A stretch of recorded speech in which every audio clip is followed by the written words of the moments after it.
If you're watching this video, that means it's my birthday. Happy birthday. All the versions. Cumpleaños feliz. Happy birthday. I need to see them all in the comments or else you blocked. Do you understand me? I'm not recording this on my birthday. I'm actually recording this on the 1st, August 1st. And the vibes are weird. I did just pay my rent. So that might have something to do with it because I hate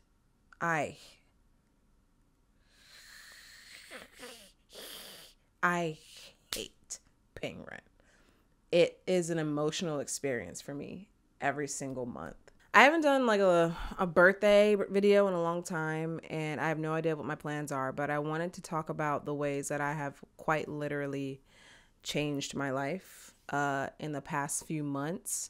I have never made so much money. I've never had so much fulfillment. I've never felt so content, supported, loved in my life. Not a whole lot has changed. It's mostly my perspective. I feel like it would be weird for me to sit here feeling like I'm holding these keys to what I feel like is really like the necessary tools needed to just own your fucking life, which was the first realization that I kind of came to was that I do own my life. You know, I think I thought that jobs that I hated, friends that I didn't think were that great, or, you know, all of these things or people, places around me that were lacking or just like making me feel like shit. Like I gave a lot of those control. You know, if I would go hang out with a friend knowing that I didn't really want to hang out with him. I would go to my job knowing that the job is quite literally killing me. You have so much ownership over your life. I think the thing that makes you feel like you don't is feeling like when things are bad, that it's happening to you. There was a moment where things got so bad for me. My body was hurting for no reason. I was working this job that I fucking hate. The thing is, I didn't even hate the job. I hated the structure of the job. I hated that I had a creative position, but my boss wasn't a creative, and therefore she didn't understand like the weight of her requests sometimes. And then on top of the fact, I'm a Black woman working in this place that is low-key based in the UK, and so I also got put on PIP. It's just racist. You know, just racist. They literally fired me. Well, they put me on a PIP because I didn't talk to them enough in Slack. That is a real thing that they said to me. I remember not liking how I looked. I remember I hadn't been to the gym in a while. I hadn't been to the gym in a while, and so I just felt not good in my body along with the pain. Just like none of it. I wasn't having a good time. When I quit that job, I made a promise to myself. I'm going to cry. When I quit that job, I made a promise to myself that I wasn't going to subject myself to anything that could kill me. And I know that sounds dramatic, but it's really not. It's really not. I've talked about this before, like on lives and stuff, but like I had an 8-day migraine. It lasted for 8 days straight. I couldn't open my eyes. It was just like a pounding. It was the worst pain I'd ever felt for that long, like for that amount, for that long of time too. And had I allowed things to get worse, who knows what that could have turned into. I've been in relationships that were just like bad. Like they're just bad. We don't even like each other bad. And when it was at its lowest, I contemplated making a very, irreversible decision. And so sometimes it's not a matter of like it being a physical harm, but just more so like how much we neglect our bodies and how much we neglect our own fucking joy and happiness and rest and how that manifests in the body. So when I say like, I'm not going to subject myself to things that could potentially kill me, that's what I'm talking about. So first thing I did was I needed to be really, really, really honest with myself and ask myself, Jade, when this person says this to you, you know it irritates you. Do you care enough about yourself to say something? I started to give myself space to correct things rather than just leaving them where they were and then moving on to the next thing and not giving myself the chance to actually learn from the shit that just happened to me.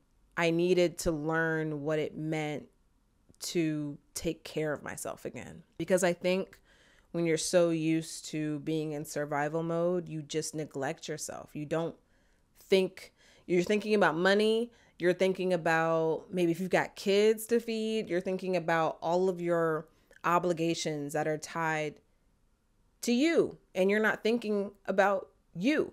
So I needed to be honest with myself in every sense of the word. I'm a former attention whore. I don't think I'm an attention whore anymore. Quite the opposite. Don't even look at me, bitch. I was out, and this was also very real time when this happened. So I was out and I was feeling, like a little curmudgeon. And I was like, I feel like no one is even looking at me. I feel like, why am I here? Like, I think it was also a time where I just was inside a lot. And so I was trying to get back out again and just not getting that type of reception that I was used to getting. And then I realized, like, Jade, look around. Do you even want attention from any of these people? I feel like so much of what I did, what I said, was just me kind of defaulting into bad habits.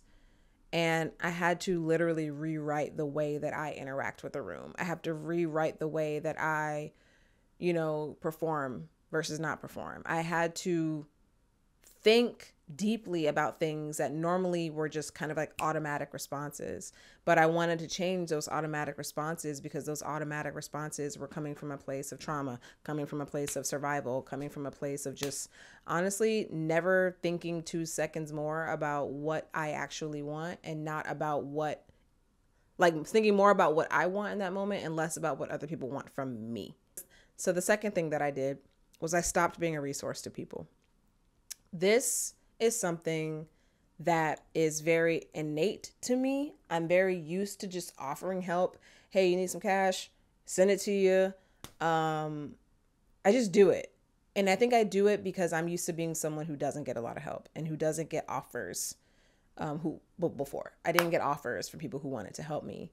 And even when I talk to my dad, my grown ass dad on the phone right now, me being grown ass too, okay? I'll be like, yo, dad, I just want to talk. Like, I'm going through it. And he'll just be like, oh, damn. Yeah, I just thought that you had it all together. You just seem like you just always have it together. And might I add, as a bitch who does seem like I have it together, bitch, when did I say that? When did I say that? Like when I go dark, like when my mental goes dark, I get very quiet. I'm very inward. I'm in the house. It's not big. You know what I mean? It's not public. It's not loud. It's just super deep. So anyway, and so it was a really awkward position to be in when, as much as I can talk about the ways that people have taken advantage of me, because the list goes on and on and on. I have to own up to the fact that I created this. Like, I created this environment for myself. I made it easy for people to take advantage of me. I made it easy for people to pour out of my cup when they know my cup is fucking empty, because I told them that it was okay. I had to understand where the root of my shit came from. As soon as I would meet someone, I'd be like, yo, let me know anything you need, or if there's a contact that you have. I like bringing people together. I like connecting people to things. Like, if I have a friend who owns a business and I have another friend who needs a job, I like being able to make that connection. If I have, one friend who needs a graphic designer and I have another friend who's a graphic designer, I'm going to make sure that your name is mentioned in that room. There have been times where people are asking me, hey, do you want to be a part of this campaign so we can give you money, Jade? And I will be in that room saying other people's names who also should be getting money. And so it's like, it's not ill-intentioned, but the ways that it works in real life, it gets messy. I am now requiring people to pour into me. I have no issue. It's clear that I have no issue and that I want to pour into people, but no one's pouring back into me, and I'm not pouring back into myself because I'm so concerned with all of these other people and things. The third thing, I stopped performing. Now, if you're watching this video, obviously you're used to seeing like, hey girl, bye girl. Like, you're used to that from me, right? And rightfully so, right? That's the relationship that we have. But I would perform when it wasn't necessary. Like, knowing that I'm someone who doesn't mind being outspoken, knowing that I'm someone who doesn't mind being the person that's going to say the thing that no one else is going to say, knowing that I'm the person who's okay with being themselves in public or being a goof, I feel like I would employ myself to be that person so that other people wouldn't have to worry about whether or not that person was in the room. Or like, I would nominate myself to be that person just so that it made it easier for everyone else to be who they needed to be or who they wanted to be. And now that I'm in this space of not performing, it's so interesting. The switch up, it's so interesting. One, I'm realizing that, oh, I actually don't have to perform at all. I actually don't even have to try. I actually am so gifted in this space of communication, in this space of public speaking, in this space of entertaining and just being someone, a talking head, essentially. Like, and those are just like more career focused terms, but y'all get what I'm trying to say. Because this thing is so easily for me to do, because this is so easy for me to do, I don't have to perform at all. All I have to do is show up. Even if I try 10%, 20%, because it's my gift, it exceeds the performance of those around me. I think that if you were weird in high school or if you were a nerd in high school, there's a good chance that you are similar, where, say, schooling, learning, test taking, all of that stuff maybe came really easy to you. And people wrote you off as a nerd. People wrote you off as just like a know-it-all, whatever. The people that were so quick to write you off were people that had to just try a lot harder than you. If you were just weird in high school, a class clown, you were able to find a comfort within yourself in public. You were able to be yourself soon in life, which is not what a lot of people deal with at all. There are people older than me and you right now that will never choose to be themselves because they're scared, or survival, like whatever the reasons are. And so I think like I internalized the idea that because I am the strong person that I need to always be that. And because it is what is expected of me. And I do way less now. I do way less now. And what's ironic is I'm getting more bookings. I'm getting more calls. I'm getting more people asking me, hey, can you show up? There's probably something to say about that. And on the performance thing real quick, I also want to mention how gender also plays a role into this too, because I think while I never fully committed to being masked, like, let's be real, guys. At least like outwardly in the way that I act, I'm okay if I'm out of your realm of understanding of like what a woman is. I am okay if I am out of the realm of understanding or out of your depth when it comes to what a masked woman looks, acts, and talks like. That is fine. If I am not up to your expectation or what you perceive me to be, that is fine. And neither one of us need to internalize it. I came to terms a long time ago with the fact that who I am to myself is way more important than who you think I am. And what made that difficult is putting that in practice. I went out with Arrows the other night and I was a little drunk, so I don't fully remember what was said, but there was this girl and she got introduced to me, and I think that she read me as mask, and she kind of gave me this energy of like, hi, I was like, ew, bitch, don't nobody want you? Or just like this, I don't know. It's just like navigating what the way that other people interpret gender and gender performance is so fucking weird. And I need y'all to leave me out of it because you're gonna be wrong every single time.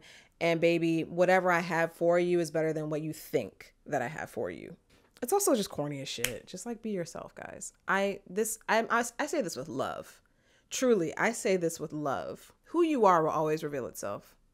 So anytime you feel yourself needing to like puff up your chest or like, heighten or drop the tone of your voice, know that you are trying to meet a quota that you never will meet. The next thing that I did, this was the hardest to overcome, was I needed to understand that not everything that feels good to me is good for me. I think a good example of this is like, extreme example, but a good example is like drugs. Drugs can make you feel great. In excess, drugs can take your life. Drugs can take someone else's life. Same thing goes for alcohol. If you need a little liquid encouragement to talk to somebody, or if you need a little liquid encouragement to go do karaoke with your friends, like I think that that's fine. But when it starts to be something in excess, you're now overcompensating for something. So one thing that used to feel really good to me was if I was sad, I'm going through it, I wouldn't say anything to anyone. And instead, I would just kind of lock myself in a room and just be in my solitude. And it felt really good. I love being alone. I love being up here, especially in my own head. I don't have to be in anyone else's head. I don't want to talk about how I feel. I just want to feel what I got to feel. And I always get over it. But I'm going to just let me have my moment, And so that is something that always felt really good to me. And I thought that it's like, I'm not hurting anybody. I'm not hurting nobody. I'm not hurting myself. Like, this is fine. But the issue with that is I realized that I always came out of that giving myself more work. Open the window. The idea was like, either I need to work harder on something, I need to stop doing this thing, I need to like lean into this thing. Like that was always what I came out of these like dark moments with. And I think because I had developed a plan, it made me feel like, oh, I really am navigating through this, because look, I took my pain and I came up with a plan so that it would end, and then boom, like we good. But the issue is that the plan that I had developed was rooted in thinking that was never going to be supportive of my soul in the first place. That dark space that I was in, where I wasn't taking care of myself, I wasn't eating full meals, I wasn't drinking water, I wasn't even reading a book, I wasn't even fully resting. I was just kind of dragging myself across the floor all day. I needed perspective. Therapy, life coaching, affirmations, all of that is perspective training. That's it.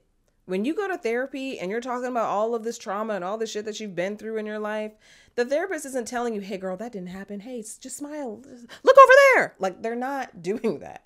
They're telling you like, yeah, that shit happened. So maybe we need to start thinking about things a little bit differently, or thinking about yourself in a more positive light, so that you don't just drag the darkness from these traumatic events with you into your present day all of the time. You know what I mean? And so I had to literally rewire my brain to not be in such a comfortable place suffering. And I also believed that suffering had to be a part of my life. And this is like also an aside, like whatever point, this is point 4 or something, like point 4A. Suffering doesn't have to be a part of your life. Suffering isn't a requirement to live, no matter who you are. Suffering doesn't validate anything. And suffering is just something that happens. Suffering is no longer a part of my identity. I don't know why it ever was. Like, in order for me to really feel the success of something I did, it had to have been a grueling, terrible thing. And it's like, no, like, you can just be successful. You can be successful in easy shit. You can be successful in some lucky shit. Like, you can be successful in things that don't even have anything to do with career at all. And so I think that changing my perspective, or rather widening my perspective on just my life and how, you know, all of these things, it doesn't change the fact that they happen to me. It doesn't change the fact that I've been through traumatic shit.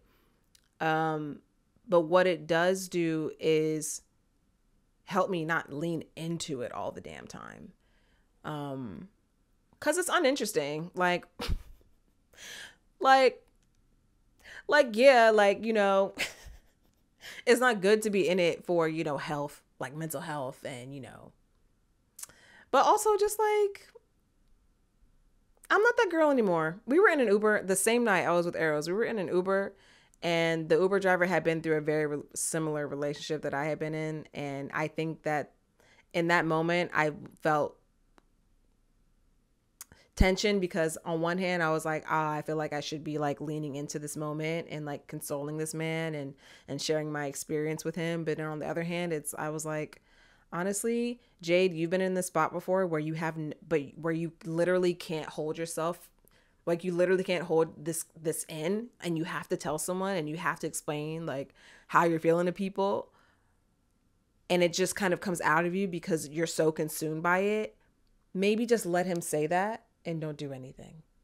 It's like, maybe in that moment, the way that I'm reaching out to this man is just by letting him speak and letting him get it out and letting him have that space. And then when I got out the Uber, I was like, hey bro, you're going to get through it. I've been through something really similar. You're going to be fine. And you're going to be really full and happy. And I said that, and I got out of the car. And so it's just understanding that, like, one, struggle doesn't have to be a part of your success. And two, opening up your perspective will just have you feeling lighter. Like, opening up your perspective will have you not treating yourself like shit all the time. If you're constantly in the mirror or your journals or whatever you know, see yourself, if you're constantly in those spaces and all you do is walk away from it, like, I need to go harder, I need to work harder, I need to do more, I need to do more and more, and just like, I need to pour into this, I need to do this. It's just like, I feel like that's probably not what you need to do. I feel like maybe take a beat and really assess how you feel and where those feelings come from.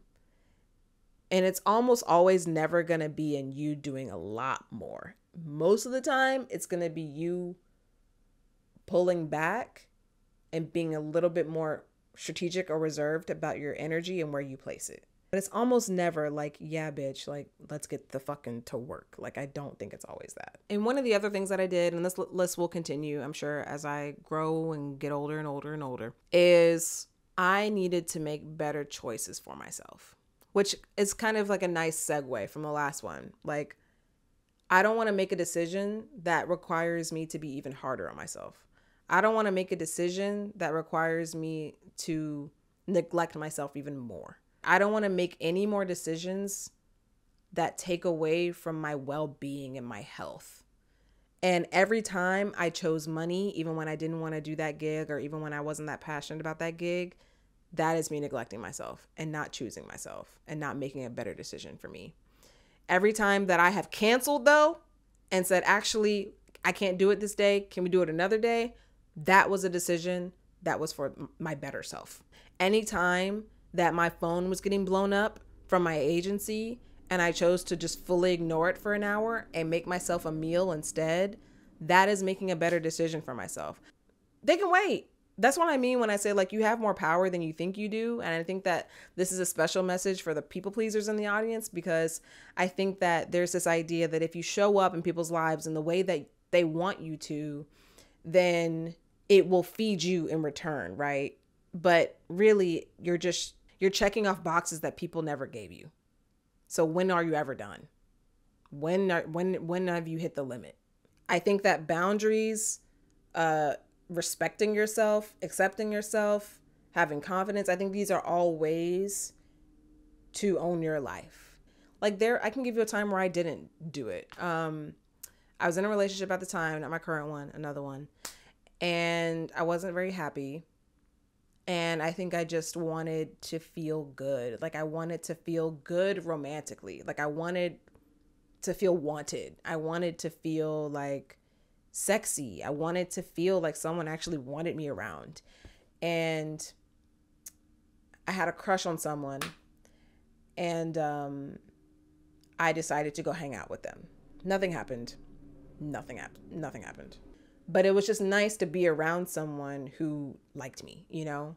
And although I didn't do anything, this is the most like vanilla ass example, because I ain't even cheat. But it's like, even though I didn't do anything, it's like, I wouldn't do that now.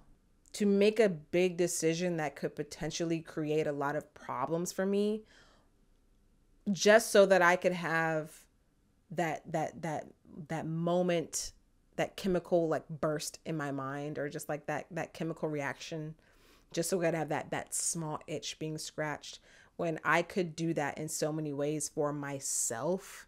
I think that that's a good example of just making a better decision for me.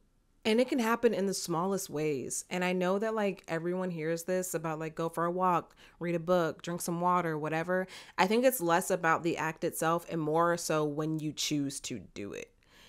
In those moments where my phone's blowing up and I'm feeling like my heart beat increase because I know people are waiting for me. People are like moving with a sense of urgency and they're expecting me to move with that urgency. If you work a 9 to 5, I can imagine that you also feel this. Like you feel like you need to respond. You feel like you need to like be in that energy to like, I don't know, navigate it correctly. But I realized that like this stresses me the fuck out. My nervous system needs a break. Sis has been on overdrive for like 2 days. I'm not choosing this right now. Right now, I'm choosing to ignore you so that I can make myself some eggs. And then I'm going to sit down and eat those eggs. And I'm going to choose those eggs in that 1 hour to myself over this. Because I would listen to people say stuff like, oh yeah, I started going for walks. Or yeah, I started journaling. And I'd be like, girl, how is journaling? How is a walk gonna like change the very big feelings that I have right now? Choosing when is a lot harder of a decision than just choosing to do it, period. Y'all, that's it for me. I'm on a journey and I'm really enjoying figuring myself out right now. Even when I was a kid, I remember just never enjoying like the past. Like I remember after I graduated college, I knew that like going back to the college, and I think I did it like once, but like going back to college for like the homecoming and stuff, or like when you graduate high school and you like go back and visit your teachers or you visit your high school, or just like high school reunions or linking up with your old friends or going to old places, looking at old photos. That has never been interesting to me.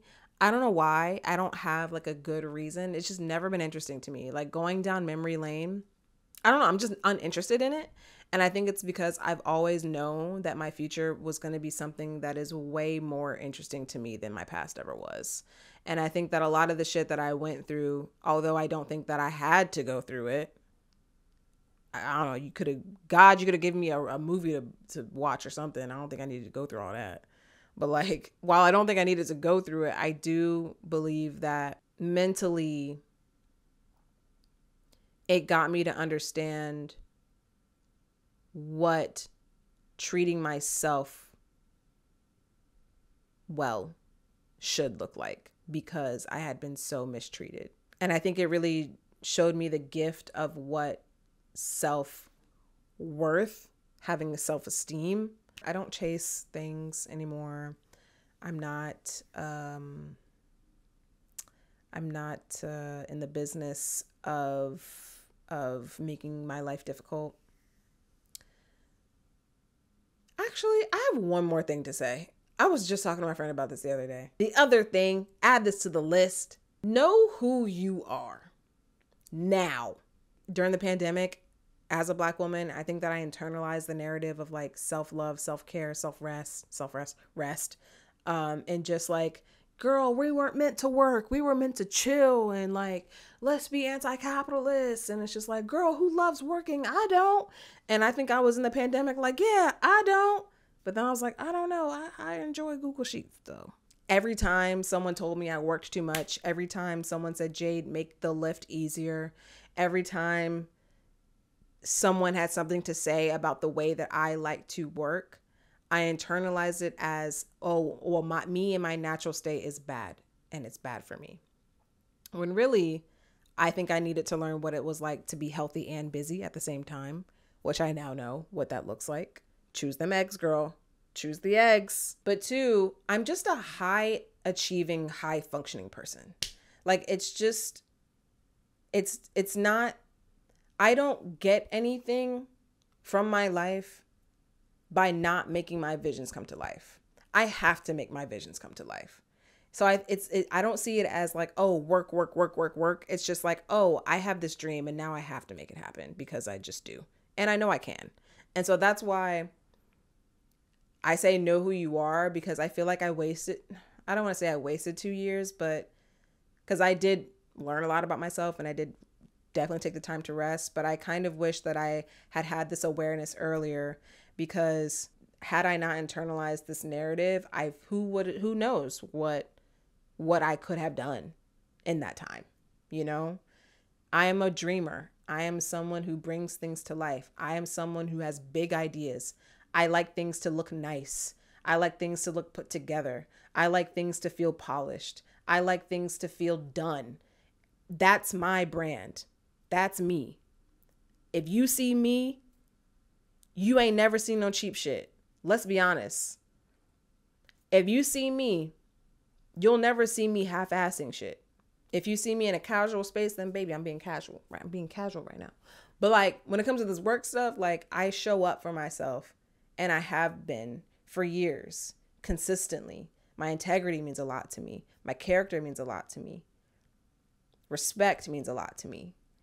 And so I feel that I want to honor myself now, because it's so interesting, because I feel like there's a lot of talk about like our inner child and honoring our inner child. And I definitely do feel that I do that, especially in times where I get dressed and I'm wearing what I want. Like, that's the time where I feel it the most, or when I'm, just loving on my girlfriend, or I choose to go to the mall in the middle of the day. I choose to go get a soft pretzel on a Sunday night for no reason. Like, those impulses where I just want to go do something childish. Like, I think that is me honoring my inner child. But now I'm a whole ass woman. It's my birthday. It's my birthday. So I'm a grown ass lady, and I need to represent for this bitch I am now too. And yeah, know who you are. But going back to that first tip, be honest with yourself too. Happy Leo season. I'll see y'all soon. And I hope that you all are well. And I hope that if you are not, you are at least being good. So, what up, y'all? I hope that you enjoyed this video. I just finished putting a few little extra finishing touches on it. So I hope that you enjoyed it. I actually am I'm vibrating a little higher in this moment, because I got a chance to watch this video again. It's been a minute since I've been to it. But I wanted to take this opportunity to let you know that the Greece trip, we're going to Greece. If you saw the Bali trip and you're like, Jade, when's the next one happening? Greece, baby. That's happening May 2024. And tickets are now available, or rather, seats are now available. Early bird is still going on. We got about 5, I think, spots left for the early bird pricing. And so if you want to get $100 knocked off and pay that instead of the full price, that is available to you. Links will be in the description. Really want to keep this theme of like celebrating ourselves, rest, and just feeding ourselves with this trip. And so if you just want to enjoy yourself, you want to be around some beautiful people in a beautiful space, and go to Greece in this type of way, this type of once-in-a-lifetime opportunity does not happen often, where you can go with a bunch of other queer folks who have similar walks of life as you do. This doesn't happen very often. So if this is something that you're into, something that you're interested in, links are going to be in the description. And hopefully I will see you in Greece next year.